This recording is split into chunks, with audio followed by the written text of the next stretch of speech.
रश्मि इस वक्त हमारे साथ हैं। रश्मि, देखिए बहुत सारे फेरबदल उलटफेर हो रहे हैं कि कांग्रेस का अगला किंग कौन होगा, लेकिन शशि थरूर ने कहा था मैं नामांकन भरूंगा, मैं चुनाव लड़ूंगा, अपनी दावेदारी पेश करूंगा, वो कंसिस्टेंट है।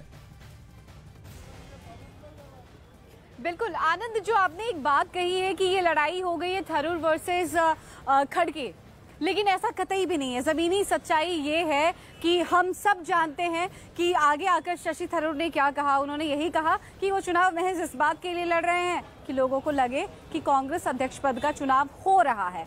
कुल मिलाकर के अगर हम उन्हें एक डमी कैंडिडेट कहते हैं, सोचिए बहुत बड़ी बात है कि हम उन्हें डमी कैंडिडेट कह रहे हैं, क्योंकि सतह पे यही बात हो रही है कि वो महज इस चुनाव में एक डमी कैंडिडेट है, सिर्फ माहौल बनाने के लिए कि चुनाव हो रहा है। फिलहाल तस्वीरें देखिए, AICC की कांग्रेस मुख्यालय की यह तस्वीर, और हमने अभी देखा किस तरीके से शशि थरूर ने ग्रैंड एंट्री ली है, यहाँ नॉमिनेशन के लिए पहुंचे थे।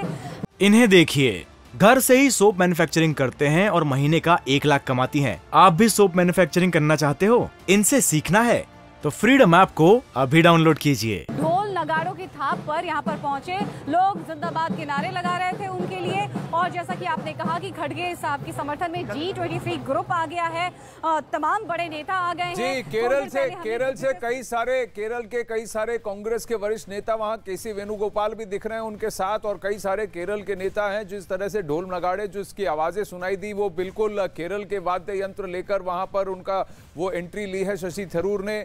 अब कितनी सीरियसली वो चुनाव लड़ेंगे वो देखने वाली बात है, लेकिन बात तो ये है कि उन्होंने कहा था कि वो नॉमिनेशन भरेंगे, उन्होंने नामांकन भरा, वो चुनाव लड़ रहे हैं। इस चुनाव में उन्हें कितना समर्थन मिलता है या फिर ये महज भर दिखावे के लिए है, वो तो देखने वाली बात होगी जब वोट की गणना होगी। लेकिन इस बार मल्लिकार्जुन खड़गे ने अपनी दावेदारी जैसे ही पेश की, दिग्विजय सिंह पीछे हट गए। वहां पर अशोक गहलोत ने कहा मैं राजस्थान का मुख्यमंत्री भला। अब मल्लिकार्जुन खड़गे के आगे क्या शशि थरूर की कोई भी साख होगी?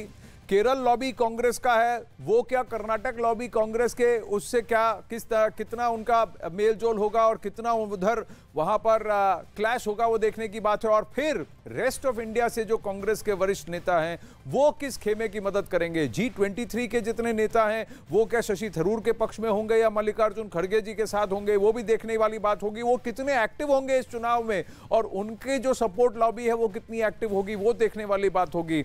और गांधी परिवार का समर्थन किसको जाएगा, क्या वो इशारों में ये कहेंगे कि मल्लिकार्जुन खड़गे हमारी चॉइस हैं, वो देखने वाली बात होगी।